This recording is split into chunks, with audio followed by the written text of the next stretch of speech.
helping people cope with and overcome life's challenges. This is Life Transformations with Michael Hart, Canadian certified counselor and award-winning psychotherapist. Hi, my name is Melissa Waggett, and I am the co-host of the Life Transformation Show with Michael Hart. I am so excited that you've decided to join us this morning. Many people who grow up in a home with a narcissistic parent are not even aware of it, though they are probably suffering from its effects due to the level of dysfunction they experienced as a child. For many who grow up in this environment, it is not until they share their story of their upbringing with others does the dysfunction come to light. This is why we are beginning a 3-part series about narcissistic parents and the effects on children. Our hope is that people gain an awareness about what the signs of a narcissistic parent are, so they can identify them in their own upbringing, and most importantly, get help from the effects of this environment. In part 1, we're going to be discussing the 7 signs your father may be a narcissist. Next week, join us for part 2, where we'll be looking at 7 signs your mother is a narcissist. And finally, in part 3, we will close out the series with a discussion about children of narcissistic parents. And throughout all 3 of these shows, we will be linking you to resources and giving you tips as to how you can get help if you identify with any of the topics we cover throughout these 3 shows.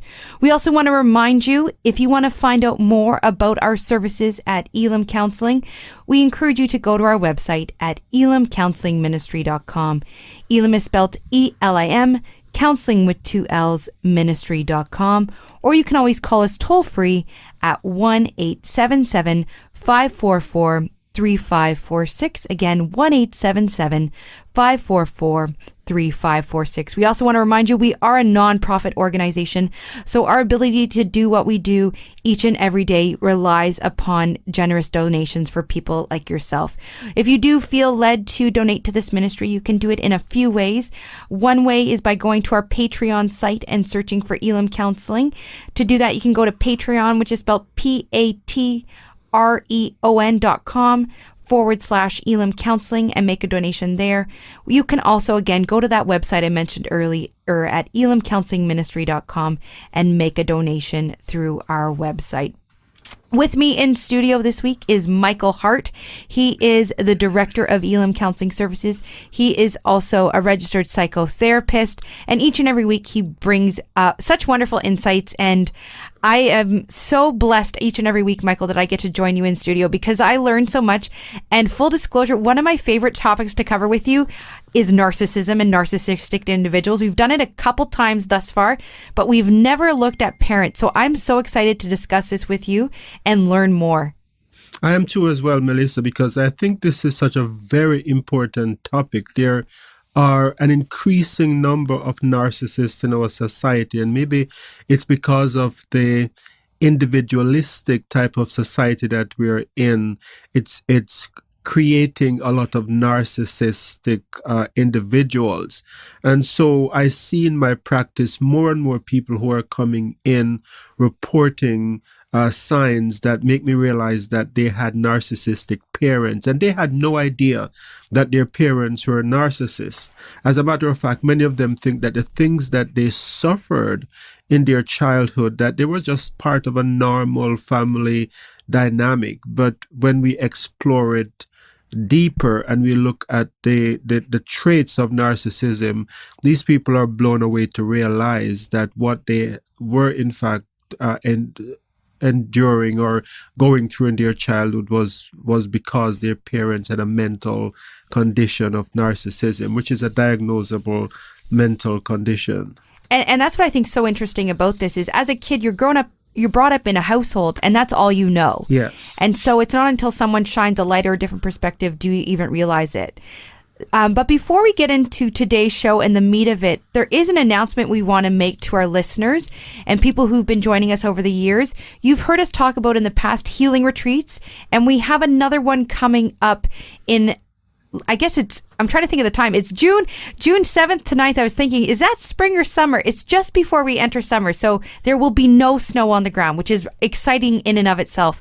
But can you give us a little bit more details about this exciting event, Michael? Yes, I think we are an organization that believe in the ability to recover from whatever it is that's going on in your life. And so we do not just this radio show, but we do counseling as well. Most of my day is spent counseling individuals face to face. But the healing retreat gives us another level of healing, or another opportunity to heal, whereby individuals who are seeking healing, emotional healing, can get away for an entire weekend and just focus themselves on becoming whole. And we have seen a number of miraculous things happen at these healing retreats. So I'm looking forward to this one coming up in June, and you'll be hearing, stay tuned, we won't be talking about it much today, but you'll be hearing a lot more in the weeks to come. And remember, if you'd like to be part of this small group of people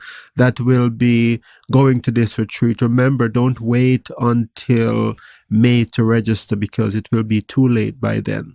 So, Michael, you were leading into the idea that narcissism is actually a diagnosable condition in the DSM-5, but for a lot of us, maybe narcissism is something we don't fully understand. So before we get into the signs for today's show that your dad may be a narcissist or your father's a narcissist, what is narcissism and where did the name come from? What's the background there? Well, narcissism is a Greek term that comes from Greek mythology, and it had to do with a character by the name of Narcissus. And as the mythology goes, Narcissus was a very beautiful individual. The story goes that he was so beautiful that he had both male and female suitors who wanted to have him as a mate, but no one was good enough for him. No one was beautiful enough for Narcissus. And so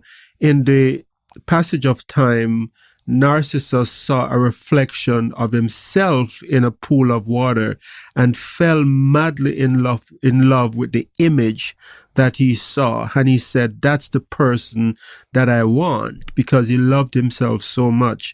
And when he realized that he couldn't have the person in the water, that it was only a reflection, he ended up killing himself. And I think this is a good reflection of what narcissism is, because people who love themselves to the extreme, the way in that way, actually end up killing themselves, not literally, but emotionally, and creating a lot of damage for other people as well. So the DSM-5 talks about narcissism as having the following traits. If you have 5 of the following 9 traits, you can be considered to be a narcissist according to the DSM-5. And this is not a diagnosis. There are other things that is taken into consideration as well. But it talks about a sense of grandiosity and of self-importance. 2, it talks about a preoccupation with fantasies of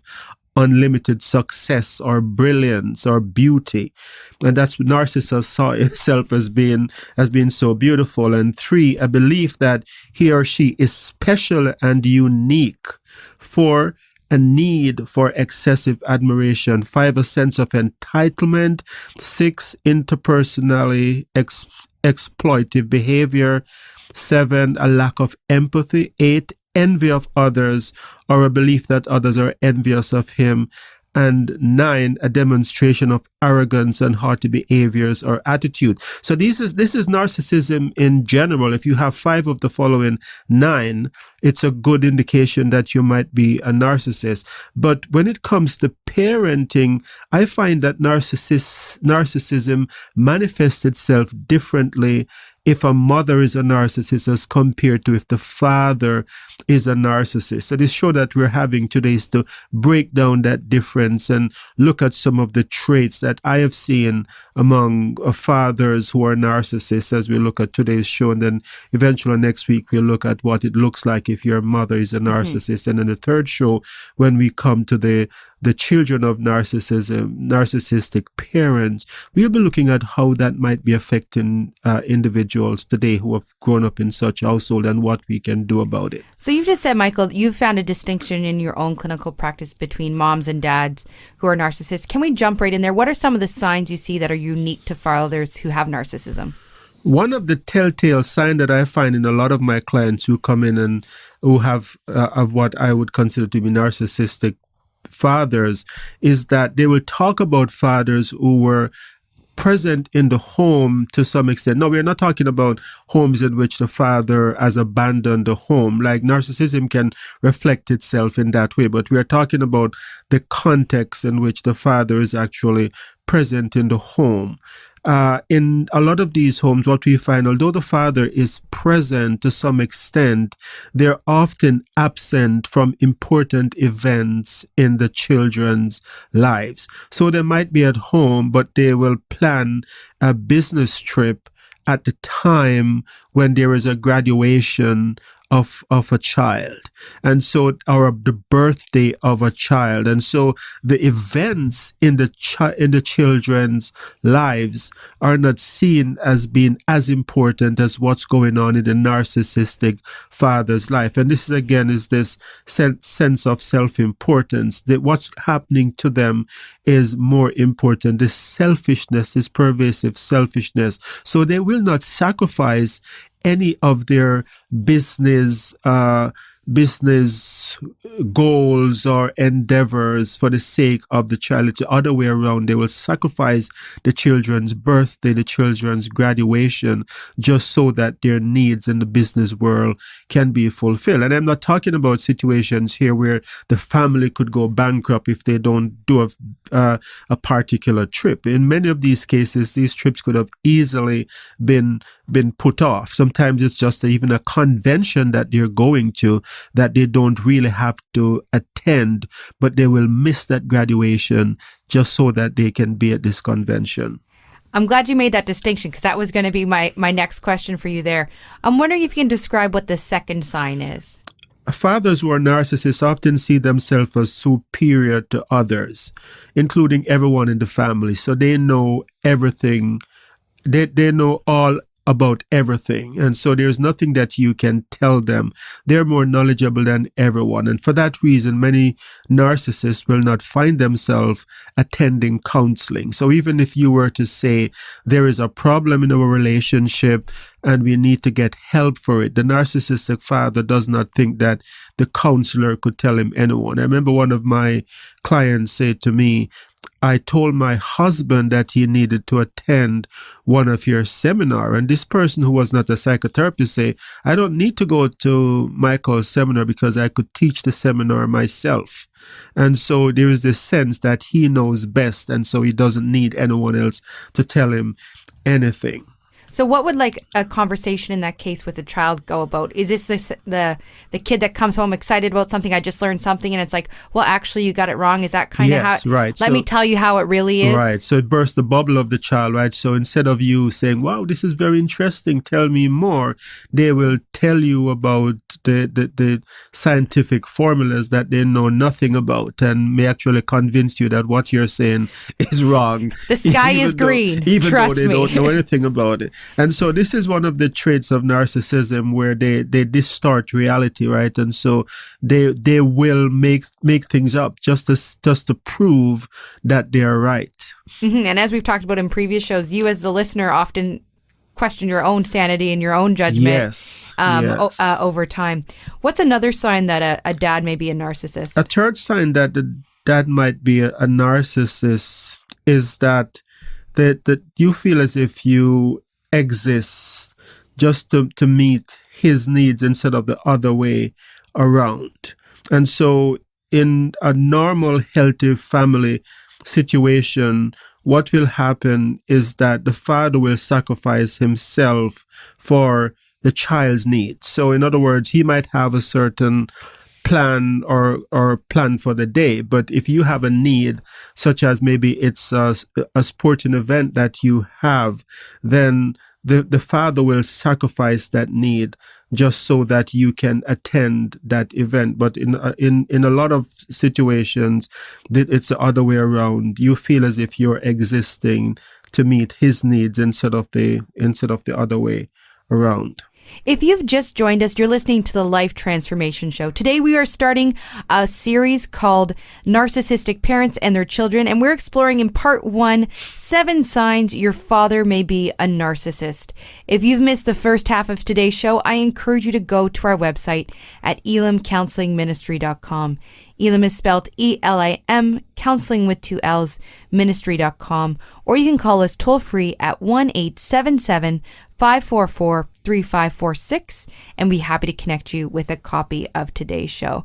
So, Michael, one of the things that I've heard about narcissists from people who end up recognizing that someone they love is narcissistic is everyone else loves them. Yes. They're so great. They're the life of the party. And when I tell them how they treat me, they look at me like I have 3 heads.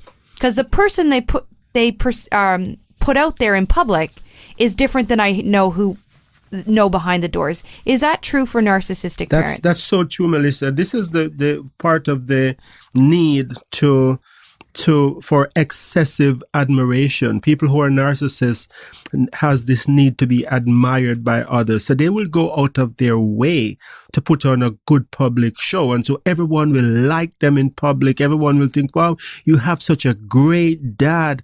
And even your friends will tell you, your dad is so cool. I wish my dad could be like your dad. And you're thinking, is there something that I am missing?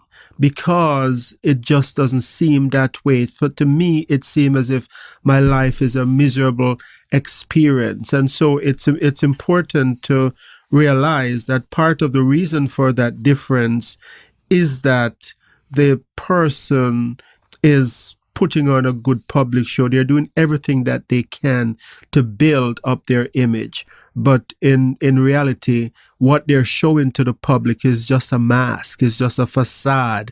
You are seeing the real person at home. And again, I think that probably when you're looking at it through the eyes of a little kid, that dichotomy that develops where it's like, what am I not seeing that's there, right? Because if everyone around me is telling them they're awesome, then it must be wrong with me and my perception, because what I'm seeing must not be true. What other things do we see with these narcissistic fathers? With narcissistic father, I think there is also this tendency for the narcissistic father to try to live his life through the children. So he will decide for you what you should take, what subjects you should take. It won't be a discussion. It won't be according to your giftings either. It is more likely because this is something that he would do. So there is this unhealthy enmeshment where the narcissistic father doesn't know where his life ends and where yours begin. It's like they're all wrapped up in one. So if he thinks that you should be a scientist, even though it's that your least favorite subject and something that you hate, he will want you to be that scientist. Or maybe you're not sport inclined and you have no interest in the sports that he played, but he played hockey in school, so therefore you have to play hockey as well. So your life is more, he's living his life through you. So he's deciding for you, and usually there is no choice. You don't have a choice in the matter, because remember we said in the second point that he thinks he's superior to others and he knows everything. So he knows what you should do and what you should like, and you have no say in the matter. It's that whole father's knows best, literally, yes, being exercised. What other signs do we see?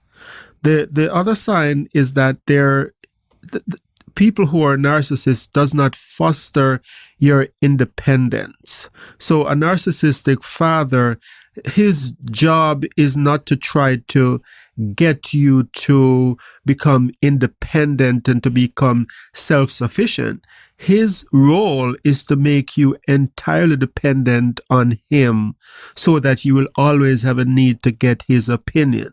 So I see people who have narcissistic fathers so that even in adult life, they cannot buy a home or a car without getting the father's opinion. And this is not to say that, when you're buying your first car, that it's not healthy for your dad to be there with you and to say, well, son, you need to check for this. That's healthy in some sense. But I'm talking about people who maybe even in their 40s, if their dad is still alive, they still can't get to that point of feeling self-assured that they can make decisions for themselves, because you see, the narcissistic father has developed this sense of dependence, so they don't become these self-sufficient adults who can make decisions for themselves. Everything has to go through the father, and a lot of times the spouses looking on are very annoyed by this. Spouses who didn't grow up in that household would say, why can't you make this decision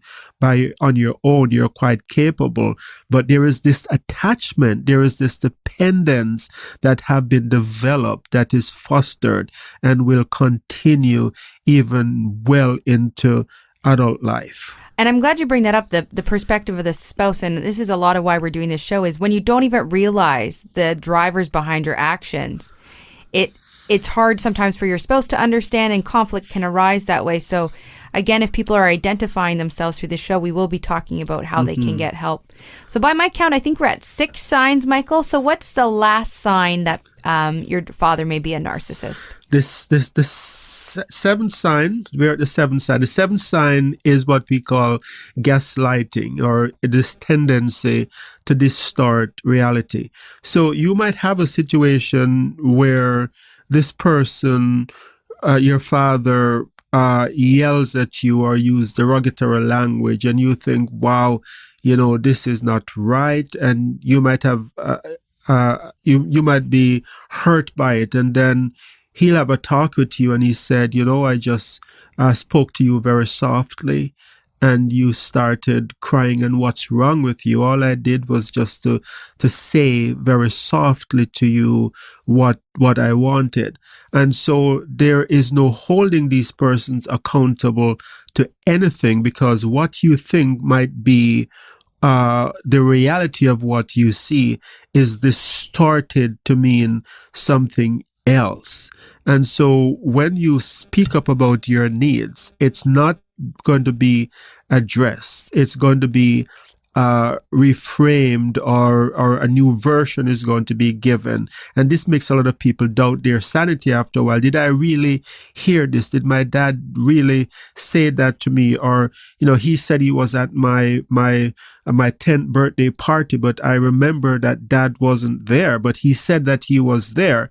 And so this kind of distortion of reality makes it very hard for you to trust your memory and trust what happened. And part of what's going on in that whole distortion of reality is that the narcissist isn't really concerned about your needs. You're there for his purposes. And so what he will do, he will distort reality to make himself look good. Whereas for healthy fathers, they will say, you know what, I am sorry I spoke to you that way. I'm sorry I was not there for that birthday party, and I'm going to do my best to make up for it. But they will actually convince you that your memory is not correct. Yeah, and if people haven't heard about gaslighting before, I encourage you to listen to one of our past podcasts where we talk about that topic in depth, because it really is interesting, the depths of deception and distortion people can find themselves in.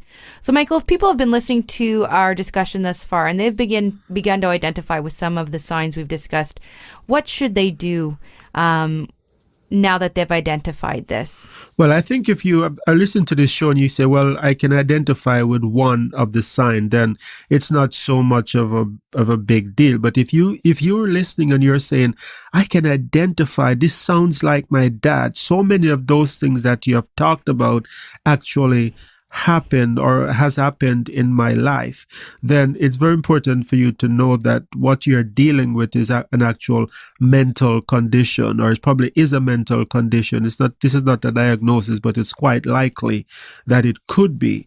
And so in that situation, you need to realize that you shouldn't doubt your sanity, that your version of reality is indeed correct. I've met so many people, Melissa, who begins to doubt themselves and to question their memory. And so it's important to realize that no, what is happening is what we have just talked about in the final point, gaslighting.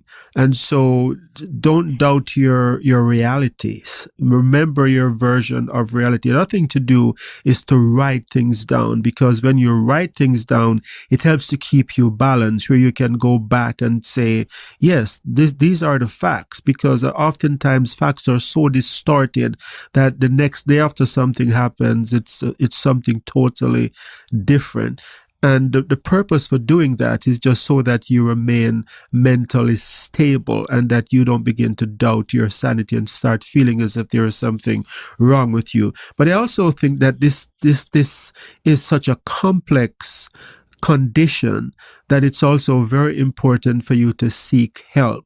It's important for you to seek help with a professional counselor, but it's also important for you to start to speak to others outside of the home about what's going on. Because one of the things we know about narcissistic family is that usually there is a very codependent spouse as well, who is not healthy emotionally, because healthy spouses do not stay with someone who is narcissistic. The relationship would not last. So oftentimes the wife is a very abused and manipulated person who doesn't have a voice. So she cannot stand up for you in the suffering that you're encountering at the hands of dad, because she's afraid of what we call the narcissistic wrath.